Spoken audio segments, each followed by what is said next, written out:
Olá, gente. Boa noite. Eu sou Vilmar Simeon, sou aqui de Brasília, da Programando Futuro, e junto com meu amigo Carlos Guglielmelli, vamos falar um pouco sobre a questão da inclusão digital nesse período de pandemia. Vou só fazer um ajuste bem rapidinho aqui na tela para que eu possa acompanhar também. Só um minutinho.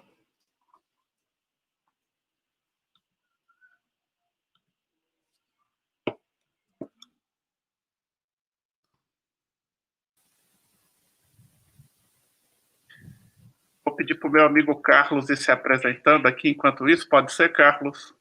Pode, lógico. Eu comecei a falar, mas o microfone estava desligado. Bom, primeiro, desculpa usar essa parafernália aqui, é porque faz parte do meu trabalho, eu não tinha como desligar a mesa.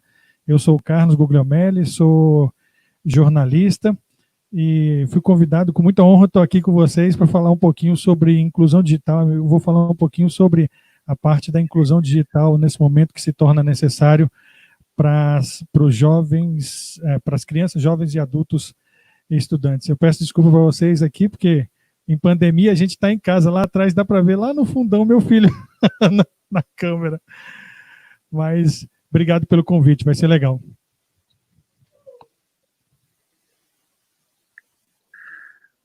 Eu estou levando uma pequena surra aqui, mas vai dar certo.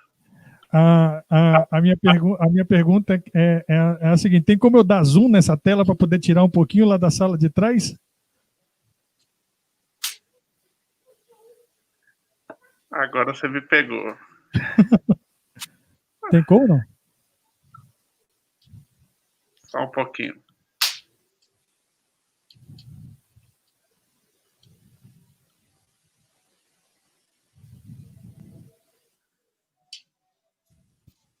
Acho que se você virar... Olá, Oi? Eu vou te guiar um pouquinho, tá bom? Por favor, por favor. Você coloca o botão Share Screen. Aqui no aplicativo? Isso. Em cima tem uma opção compartilhar aba de um aplicativo, uma janela de um aplicativo. Screen Share Types. Aparece alguma opção para você aí na sua tela, sem ser a tela inteira? Não. Vamos lá. Parece tela 2, que eu tô com ela espelhada aqui. Entendi. Quando você abre a janela e tem assim a tela inteira, janela do aplicativo ou uma guia, tem essas opções ou não? Não. A janela do aplicativo, sim. Pronto, clica nela. Vai aparecer sua apresentação, você pressiona em cima dela, fica azul, e você vai botar compartilhar. Foi? Vamos ver. Aí eu inicio a apresentação aqui. É aqui que É que daí na minha tela espelhada eu...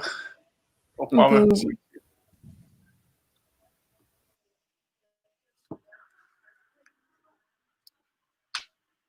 Bom, mas se for um dificultador, eu toco mesmo assim, sem problema.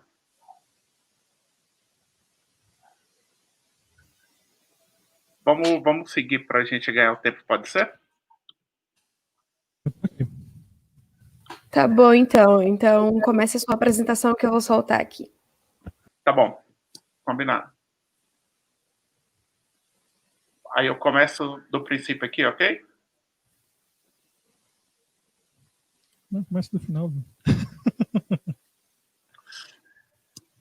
Vamos lá, gente. Boa noite. Eu sou o Vilmar Simeon.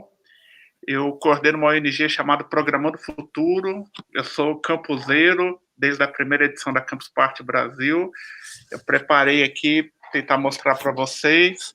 Nós montamos um acampamento aqui em casa, eu, minha filha, minha namorada e minha amiga. E estamos curtindo a Campus Party aqui na varanda, com direito a uma fogueirinha e uma batata doce assada aqui, que vai acontecer pelo caminho. E esse é meu amigo Carlos. Por favor, Carlos. Bom, gente, eu sou o Carlos, não sou campuseiro, sou estimulado sempre pelo Vilmar, na realidade eu sou jornalista, mas participo sempre que posso, justamente a convite do próprio Vilmar, para cobrir a campus aqui em Brasília e a atividade da própria ONG, que ele é coordenador. Eu agradeço muito o convite e a oportunidade de participar aqui com vocês. Beleza. Nós vamos, então, bater um papo aqui, contar um pouco sobre a temática da inclusão digital, principalmente nessa época de pandemia. E é um pouco sobre isso assim que a gente vai gastar os próximos minutos contando para vocês. A minha trajetória de vida, ela passa pela inclusão digital. A Programando Futuro tem 20 anos que nós fundamos ela, e ela trabalha basicamente com essa temática e com outros problemas sociais que a gente foi encontrando ao longo do tempo. Há 20 anos, quando eu digo, para as pessoas que estão acompanhando a gente tentar entender, há 20 anos atrás, a gente não tinha acesso à internet na qualidade que nós temos hoje. Muito menos smartphones, era uma época que estava começando a popularizar os celulares, e a gente conheceu essa imagem que eu estou projetando para vocês, que ela se chama Mapa da Luz. Ela é uma imagem que foi criada pela NASA, é uma sequência de fotos tiradas à noite do planeta Terra, e ela mostra os pontos do planeta onde possuem acesso à energia elétrica, onde estão iluminados à noite. A gente consegue ver a diferença aqui entre Estados Unidos e Canadá, e Europa, por exemplo, Japão, China, para as diferenças que a gente tem, por exemplo, no continente africano e na América Latina, aqui embaixo. São diferenças muito grandes. E uma coisa que sempre mexeu com a gente assim, uma grande parte da população do mundo não tem acesso à energia elétrica naquela época, há 20 anos atrás. Nem o programa Luz para Todos tinha sido criado ainda. E a gente sempre refletia assim, se a grande parte da população não tem acesso a essas tecnologias, imagine então, não ter acesso à energia elétrica, imagine então as pessoas que têm acesso a computadores. Era um número bem menor. E daqueles que tinham computadores, era um número muito menor ainda os que tinham acesso à internet. E aí a gente conheceu, então, um novo problema social chamado exclusão digital. O quanto as pessoas eram privadas de direitos pelo simples fato de não ter acesso à internet ou às novas tecnologias. Aí nós começamos a nossa trajetória e há 20 anos a gente começou a dizer para a população, para a sociedade, que inclusão digital era uma necessidade comum, era um direito de todos. E hoje, 20 anos depois, é sobre isso que a gente está falando aqui. Muito foi feito, mas não o suficiente, principalmente nesse período de pandemia. Então, pouco tempo depois, nós começamos a implantar telecentros pelo Brasil afora, que são esses laboratórios de informática, onde as pessoas têm acesso a computadores, a internet de maneira gratuita. Quase sempre isso são feitos por ONGs, por associação de moradores, por sindicatos e também por prefeituras e parceiros locais. Esse é um programa que nós participamos do Banco do Brasil, chama Estações Digitais, e foi uma experiência super legal. Ao longo dos últimos 20 anos, foram mais de 20 mil unidades que foram implantadas no Brasil, tanto com o Banco do Brasil como com outros parceiros. E num determinado momento em diante, começaram a nascer os centros de recondicionamento de computadores, que é uma iniciativa do governo federal, que pega toda a estrutura de equipamentos que os governos tiram de uso, mandam para centros que capacitam jovens e fazem o recondicionamento para que esses computadores ganhem uma nova condição de uso para voltar para a sociedade. Eu participo da segunda unidade que foi implantada aqui em Brasília, e estou à frente dessa unidade já há praticamente 15 anos, né? Colecionamos um número gigante, só que ele faz parte de uma rede de outras 10 unidades que estão implantadas pelo Brasil, e nesse momento o Ministério de Ciência e Tecnologia tem uma chamada pública aberta para que outras unidades se incorporem a essa rede.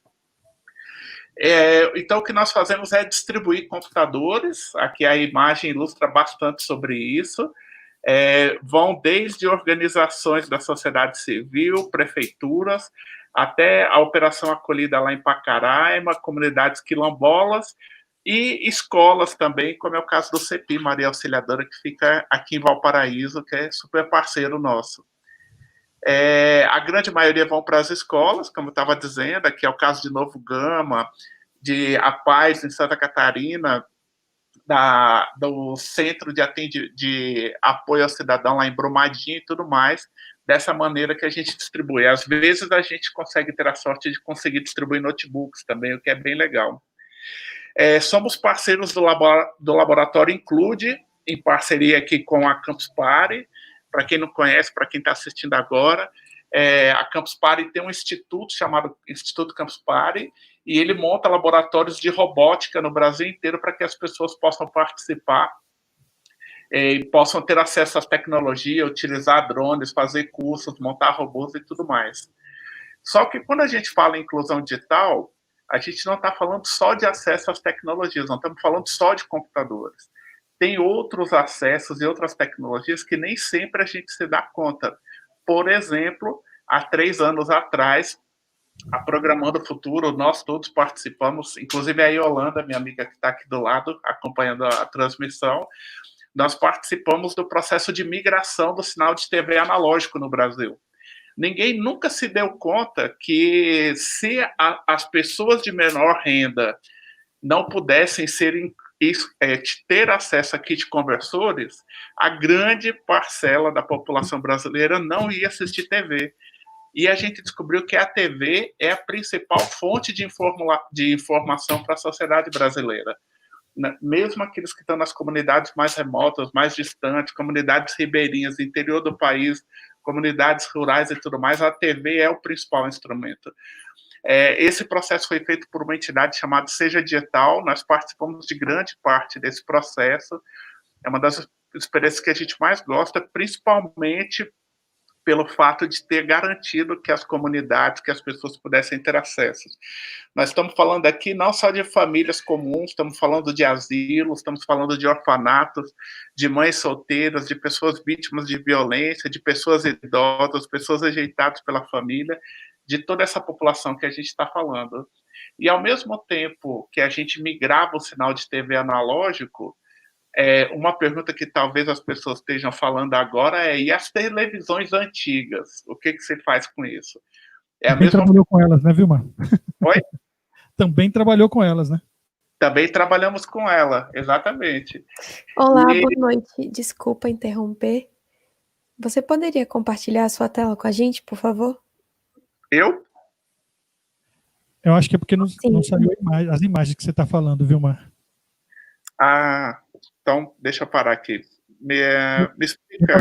Eu estava tentando pensar aqui se era a minha ignorância que não estava enxergando, né? Mas aí fiquei, tudo bem. Vem agora, Gabriela, por favor.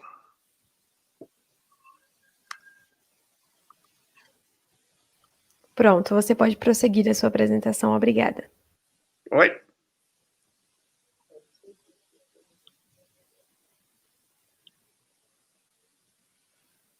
Está aparecendo agora? Está aparecendo. Está aparecendo?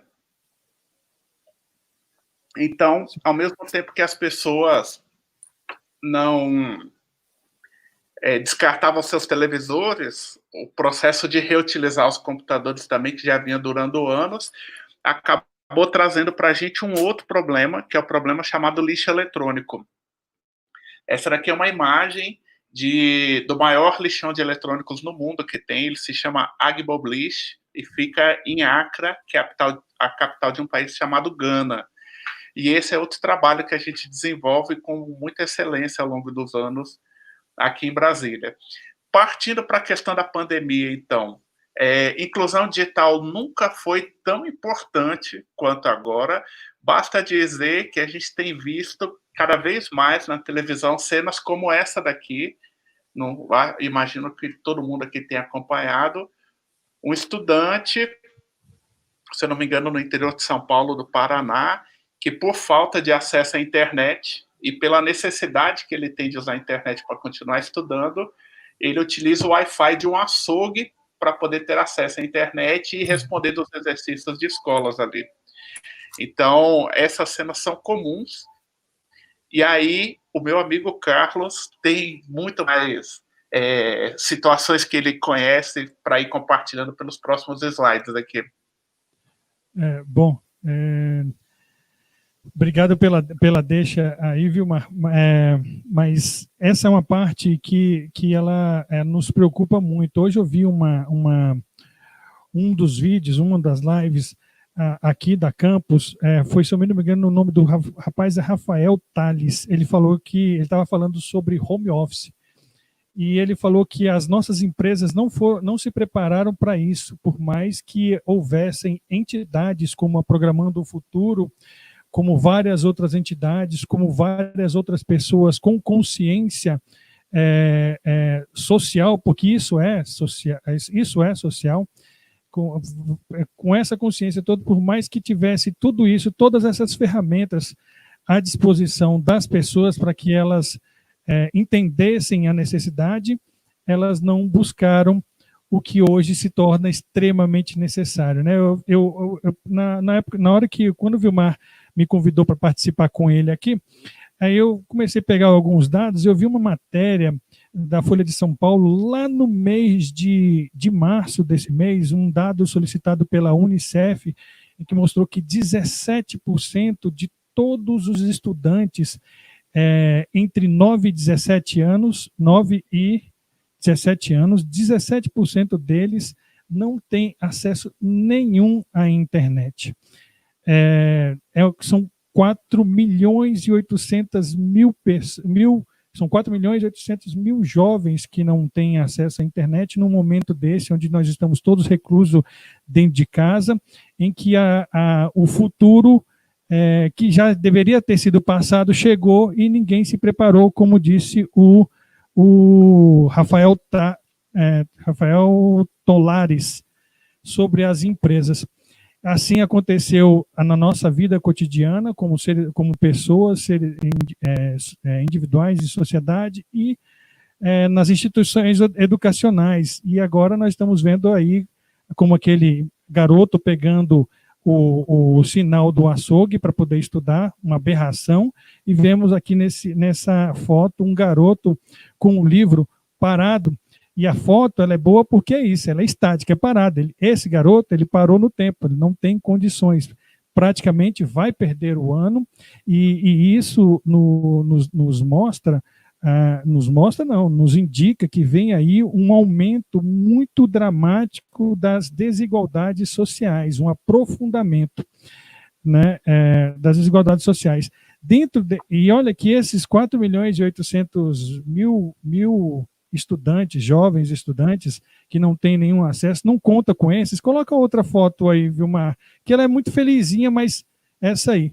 Não conta com esses aí, que tem muitos alunos, por exemplo, na sala de aula do meu filho de 13 anos, tinham, né, 8 alunos que tinham que esperar os pais chegarem do trabalho para poder pegar o celular com o pai, e se ele tivesse limite no tráfego de dados, aí esse aluno poderia acessar o conteúdo da escola. É uma escola particular, então eles têm conteúdo já. Aí no finalzinho da minha fala eu vou falar sobre uma crítica com relação a isso. Então esses 17%, esses 4 milhões e 800 mil jovens estudantes, não contam com esses também que têm essa dificuldade de esperar o pai chegar do trabalho para pegar o celular dele e ver se ele tem tráfego de dados disponível para poder estudar. E aí a gente entra num outro caso, exatamente isso, Vilmar, onde, às vezes, até hoje, Programando o Futuro, por exemplo, há pouco fez uma campanha para captar computadores doados para poder passar para alunos de escolas que não têm acesso, não tem o equipamento necessário para acessar a aula, e aí a gente vê aqui quantos de nós não entenderam o recado da Programando o Futuro, não entenderam o recado de várias entidades, não entenderam o recado do futuro que se aproximava, e não demos o destino ideal para os nossos equipamentos não utilizados. Entra aí no descarte do lixo eletrônico, entra aí na inclusão social e na inclusão digital, que seria tão necessário. Olha o lugar onde essa pessoa guardou o notebook, né? Tá bem guardadinho, né? Enquanto tem gente que não consegue, não tem condições não tem o equipamento mínimo necessário para estudar. Se você quiser me interromper em algum momento, viu, mas fazer algum adendo, fica à vontade, viu? Igual a gente fez na sua live, então, outra vez. Tranquilo. Tranquilo. E o pior é que, além de tudo, não coloca essa ainda não, mas essa aí é bem a última. O pior de tudo é que ainda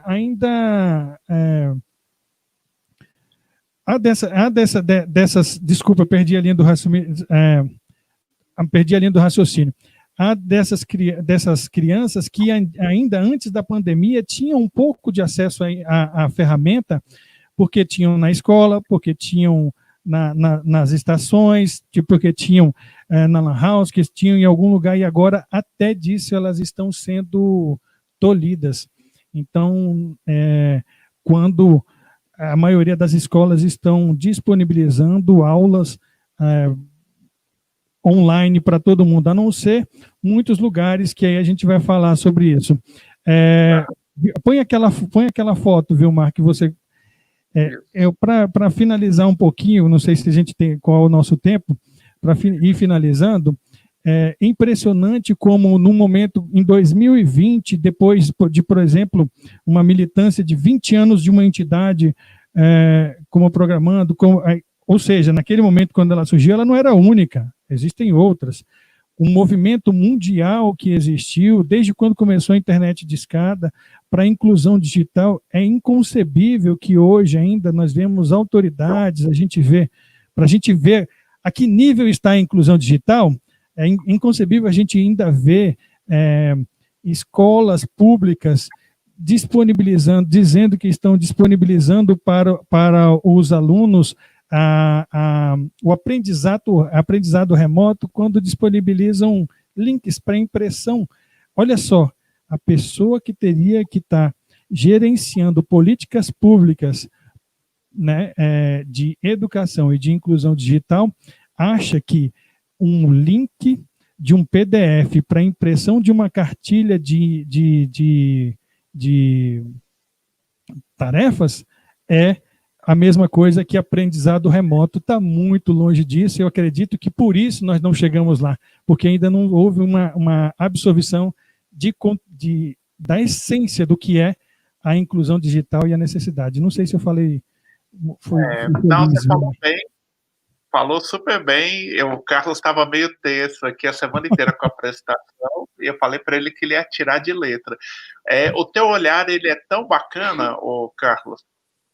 Não sei se você percebeu, mas essa imagem que você pegou, é porque eu estou com uma tela enorme aqui na minha frente, eu estou vendo os detalhes. Ela é do Pará, e o Pará é uma das regiões mais remotas do país, que tem muitas comunidades distantes, ribeirinhas e tal.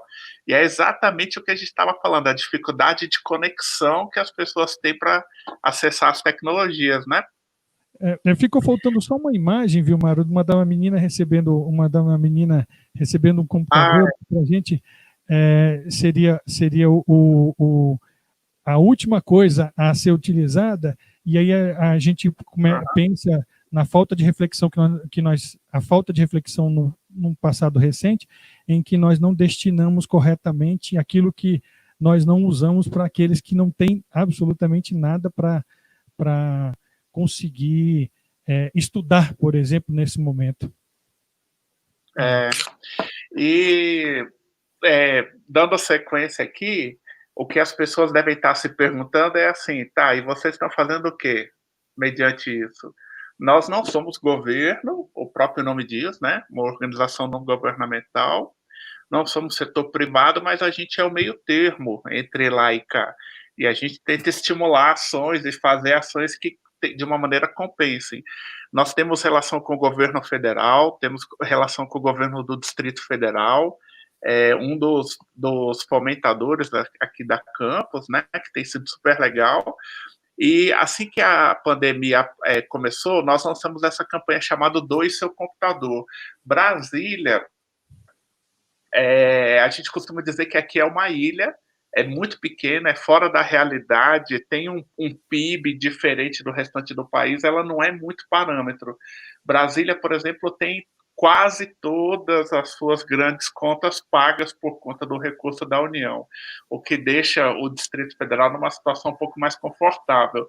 Mas a gente levou um susto quando a gente descobriu que dos 130 mil alunos da rede pública aqui em Brasília, 30 mil não possuem acesso ao computador de nenhuma maneira, nem à internet. Ou seja, 1 em cada 4 alunos.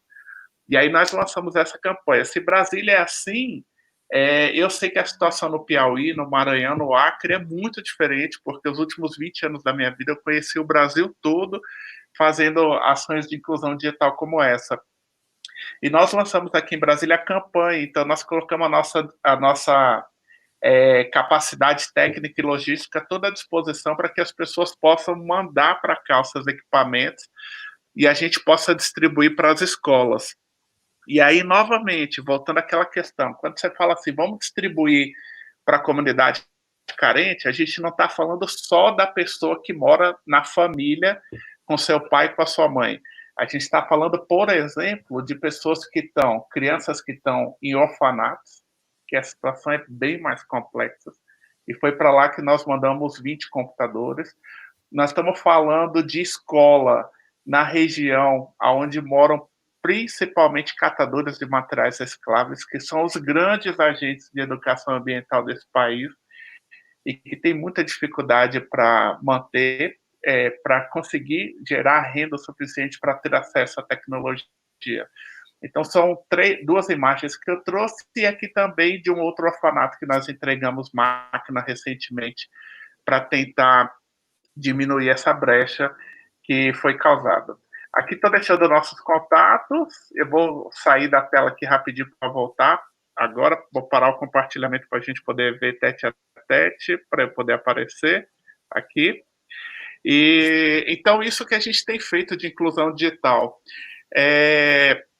Eu acho que nós temos muitos ganhos e muitas percas no passado. Nós, há 8, 9 anos atrás, o Brasil chegou a ter uma secretaria na esplanada dos ministérios para tratar sobre a temática da inclusão digital. Isso é conquista dos movimentos sociais. Então, isso foi desmanchado. Então, acredito assim, a gente tem um caminho imenso, as operadoras de telefone, o nosso tempo está acabando, estou finalizando aqui já, Gabi.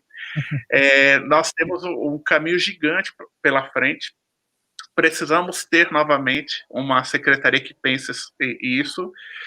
Agradeço demais todo mundo que participou, e eu queria mandar um salve para finalizar, muito especial aqui para a Silvia, que está lá em Pacajus, para o Fábio, que está aqui, e para a Thaís Boani, lá em Arinos, que são 3 pessoas que estavam comigo há exatamente 12 anos atrás, quando a gente participou da primeira Campus Party lá em São Paulo, e eles sempre acompanham a gente.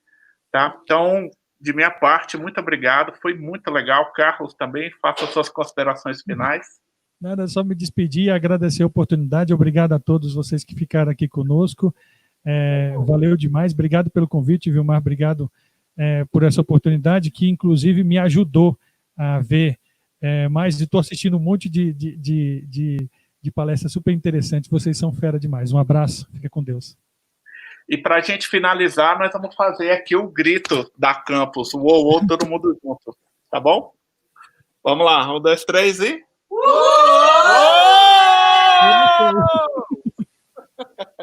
Valeu, gente. Boa noite.